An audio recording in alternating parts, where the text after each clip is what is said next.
The Meat Hunters are proudly sponsored by CMS Calls. Hey, what's up? My name is Matt, or TK. I am one of the members of the Fantastic Meat Hunters that you're watching. We got talking in our Discord the other day with some of our members and stuff like that, which is totally free, by the way. If you'd like to talk about hunting, join the Discord. It's like if you've never used it before, it's like an awesome chat room, I suppose, but it's all done in live time, so there's no wait for reply. Like everyone's in this room chatting together, sharing pictures and stuff like that. No matter what you're into hunting wise, get in there and come and join us. Like I was saying, this is a bit of an off the cuff video. We usually just do kind of more like big game hunting and things like that. There are trappers actually in the Discord, and that's how we got talking about mouse traps. So I grew up on a little farm, and one of the earliest hunting things I could own responsibly as a person was trapping mice around the farm. And they used to get into my sister's horse shed and eat her horse food, and sometimes damage the leather on the saddles and stuff. So I used to run traps there. Now, most people will be like, I've killed lots of mice before, it's not a big thing, but there were some questions asked actually, because it started off with a guy saying, every time I set bait, trap, all the bait's gone, and I never catch a mouse really. So I was like, well, I'm going to do a little bit of video, because this is like, something I learned just along the years. You're right, mouse trapping in theory is pretty simple and you've got a good chance of doing it, but there's a few tricks and stuff that I think really improves your chances of your ability to get a mouse and stomp out that rodent. So let's talk about a couple of things first. Is the types of traps you can use. I always use spring-loaded traps. The instant kill ones. I don't like the live capture ones, mainly because I don't want to have to deal with the mouse later on. Like, I want to turn up, it's dead, I put it in the bin or I feed it to the cat, and I don't want to have to drown it or whatever else people do with the mice. Do not release them again. It's not like you're just making the problem go somewhere else, not removing the problem. And then there's the self-setting ones, which I've never really used before too, just because I don't I don't need to. I've grown up using these traps. I can understand the self-setting ones because mouse traps and rat traps can be quite scary, especially if you've never done them before. They go off, make a big bang. Rat traps will really mess your finger up, especially the strong ones. So you do have to be careful. So if you use self-setting ones, power to you. Some of the ones I've seen, the early ones, were not very strong, so maybe they've worked on that now, but you don't want a half alive mouse in your trap when you go to it. So the quality difference. So I just went down to the local, usually I try and get good ones. In New Zealand we have ones called Vector traps, I think they were called. Victor traps, that's what they were called, and they were awesome, really well made, very strong spring in them and stuff like that. So the cheap ones are literally just cheaper, like they don't have as good a power on them. Usually one of the big things that's different is the bait platform and how the pin, the locking pin, sits into this hole here and stuff like that too. So those are basically the only differences. So the more money you pay, the stronger the spring's going to be, which is excellent, and then also the bait, or the mechanism that goes off when the mouse eats, it's usually a bit better too.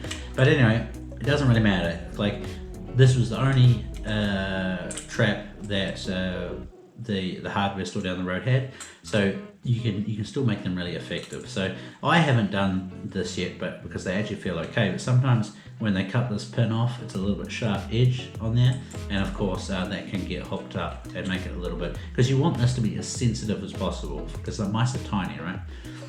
So you can get some, if you buy one, just feel it, and then just get some sandpaper and just round the edges off a little bit, just take that sharpness off them, that'll help. And then also on the inside, I'm not sure if you can see this in the camera, on the inside of the hole on there, or whatever this attaches to, again, just get a bit of sandpaper in there too and smooth it out. That'll really help. And then the other thing you can do, which I even do sometimes to the good traps, hang on, let me just put this back in here. So what you, like I was saying, mice are really sensitive. I'll put this back for the moment. So clever, sorry, and small, and so they can eat the bait and stuff well. So most traps, you can see this is I've changed the elevation on this just slightly. Usually it's like horizontal when they're set, but if you bring that panel up a little bit, it increases the leverage on this pin, which means that, you know, like the smaller the pressure on here, the more likely it is to go off. And the other thing too is, and maybe it's not too saying too much on this, but like if it's a little bit higher, the mouse is more likely to put its paws or whatever on it and sort of pull it down a little bit to get to the cheese and stuff like that. I mean, obviously they can come from any angle on here, but if it's a little bit higher, it's more likely to put some pressure on it too. So those are a couple of good points for cheaper traps. Just trying to go through this a little bit faster. So the what are we going to make? Better angle pin. I've got a list here so I don't forget. Bait. That's right. So there's a lot of different baits you can use, and you know, I think it's just like, it doesn't matter. It's just wherever you are in the world, there's like different recommendations. Like Darren, I was talking to him last night, I think he said caramel. He uses caramel or something like that. But basically there's two things I use, which are cheap, easy, pretty stereotypical. So one is cheese, right? And the biggest thing with any bait you put in here is you need to put it in here like 4-ish hours before you want to use the trap, because it needs to go hard. A lot of people put the soft cheese in there and then put it out, and if there's a mouse in the area, unless it's like a high traffic area like that, they will actually come and visit it pretty quickly. So what you want to do is make sure that that bait is dried in there and it's nice and hard, and that's going to really make it hard for them to pull it out without the trap going off. So that's a big tip. And then the other bait I use is peanut butter, which is really good, but I wouldn't use the crunchy ones with the bits in it. I'd use the soft stuff and really jam it in underneath. There's a little panel on the bait panel here, like a tab, I suppose. Make sure you put the bait under there. And again, with the peanut butter, leave it out in the air for a little, put it above the radiator or something, just so it dries out. And they have to kind of bite it and gnaw it rather than just lick it away. So you'll always have your bait basically in the morning. Either the trap's gone off, and sometimes they do ninja things, but your bait will be there in the morning. So setting tips. So what about handling, placement? Let's go over how to set a trap first. Maybe you've never set a spring trap before.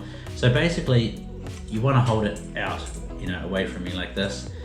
You have 2 hands for control on it. One you bring back like this, and then once it's back, I change to my left thumb to hold the pressure down, and then you can set everything one-handed with this. So I'm going to set it, but it's best if you just put it in and then lift it up like so. I'm just lifting the pin up once it's in the hole. So bring it forward. There we go. Bring it forward, and then what you do with your back thumb is you just slowly bring the pressure on like that, and there we go. There's your trap set. So the next thing about actually setting them correctly, I'll use maybe this pin to show you. But you can see the pin in here. It actually sticks out a long way in there. So the mouse has to do a lot of work to get that panel down. So all you do is put a little bit of pressure on this bar, so it's not going to get your finger, and then you just slide this down just to the end. And then again, don't release this until this finger's out of the way, because sometimes they will go off again. And then there we go. So you can see actually how much the panel had to move for it to slide out. But now it's right on the edge of the pin, and it's going to go off as soon as the mouse touches it, basically. You can probably even go like another millimeter more. But also when you're putting it down on the ground, you just have to be extra careful. Otherwise, your fingers will be out of the way, but it'll go off if it's too far down the pin as well. So there we go. And if you don't know how it works, I'll just pull my phone here, but there we go. So once the mouse touches down on there, that pin flicks out and the trap goes off. So good times. Placement, what you want to do when you're placing the traps is make sure, like you think about how mice and stuff, you might have seen them move around in public and stuff like that, is they always go around the edges of the walls, okay? They very, very rarely run across an open space in your house. So whenever you're setting traps, have them hard up against the wall, and that's really going to improve your chances as well, because they feel more secure close to the edge, like usually they'll have a little nibble, and they feel like they're undercover there and stuff like that. So don't have them in the middle of a room. Sometimes, like say you've got a bag of grain or something that's in the middle of the room, and you've seen mice there, you can put it by that and stuff like that. But if you know they're just in the area, put them up against the edge of the Yenny's just got home. Yeah, good luck. So I'm going to set some of these traps. I'm going to put them outside there. That's where we've seen the mice, just out on my balcony, and we'll see how we go. Good morning. What's up? It is the next day, and I'm not going to lie to you, it's 11:30 in the morning. I've already seen that we've been successful last night with the mouse trap, but my son Wyatt has just gone to sleep now, so I can have some free time to do this filming. So let's go and have a look. So I put out four cameras. I put out 4 traps, and look at that, we got one. So that one's gone off, but I think because the bait's still on it, maybe he set it off while he was thrashing around or something, I'm not sure. Or maybe he was just lightning fast. That one there is still good to go, and that one's still good to go, but the bait panel was actually pushed down on it, so I'm not sure. Maybe I set it wrong last night. I set them in the dark, so it could be the fact that I just didn't set the bait panel up properly. But anyway, thank you for watching. Please, if this has been helpful for you, hit the subscribe button. There's plenty more. It's usually hunting content. This is like a one-off little video. We were talking about it in the Discord, like I was saying earlier, so make sure you join our Discord too. There's heaps of good hunting conversation in there, so no matter what sort of hunting you do, we've got you covered. If you like chatting to other hunters and stuff like that, make sure you join our Discord. It's a great place and it's growing very, very fast. Catch you later.